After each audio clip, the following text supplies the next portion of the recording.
Well, Bernie Sanders may run for president again this year, but before that campaign can even begin, the media are targeting him over deeds apparently committed in 2016. Not policy decisions made, but Me Too matters. A series of New York Times reports accuses the Sanders campaign of having a toxic, sexist atmosphere where women were routinely mistreated without any consequences. Asked about this recently, Sanders said he didn't know. He was busy trying to become president. I am not going to sit here and tell you that we did everything right in terms of human resources, in terms of addressing the needs that I'm hearing from now, that women felt disrespected, that there was sexual harassment, which was not dealt with as effectively as possible. You seem to indicate that you did not know at the time about the allegations. Is that correct?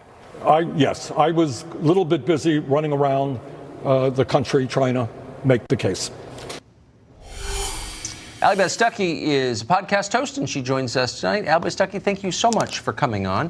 Thanks for having me. I'm not really sure what to make of this. I mean, on the one hand, there's the irony story that this, progressive campaign had in an environment that women felt threatened by. On the other hand, you got to wonder, are these stories plants from another Democratic campaign? What do you think this is? I'm not sure about that. I think this is a sad situation. Apparently, there are campaign workers that have been bringing this to the attention of Bernie Sanders and those around him since 2017. And according to them, this is actually the first time that they've heard from Bernie Sanders actually acknowledging that this was a problem. So I certainly don't think this is exclusive to his campaign. In fact, we know that it's not exclusive to his campaign. But there is a special irony in someone like Bernie Sanders saying, well, I'm really sorry. I was kind of too busy to worry about harassment, when he just very recently made a very impassioned plea to the president or to make sure that we didn't confirm Kavanaugh because he wasn't a, quote, choir boy and we had to believe all women. It doesn't seem like he has the same consideration for the women on his staff. What kind of answer is that in 2019 when exquisite sensitivity is required to say, I was busy, I had other priorities? I mean, are you allowed to say, particularly if you're a progressive standard bearer like Bernie Sanders, I was busy? Is that adequate? Certainly not. Certainly, if you're not going to be making the accusations against someone else that he has. And of course, this is kind of a generalization that we see from many progressives, that the Me Too movement is kind of more of a conservative problem, that we are the ones perpetuating toxic masculinity and the patriarchy, when that just doesn't seem to be true.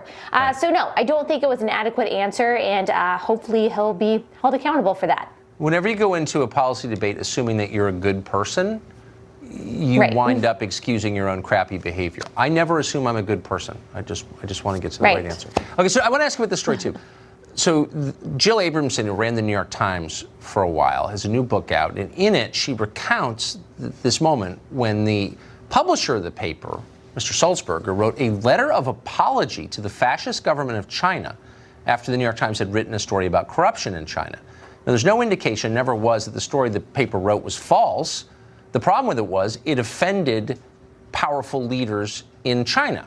So in the letter, the Times reportedly apologized for the, quote, perception that the story had created about that totalitarian hellhole.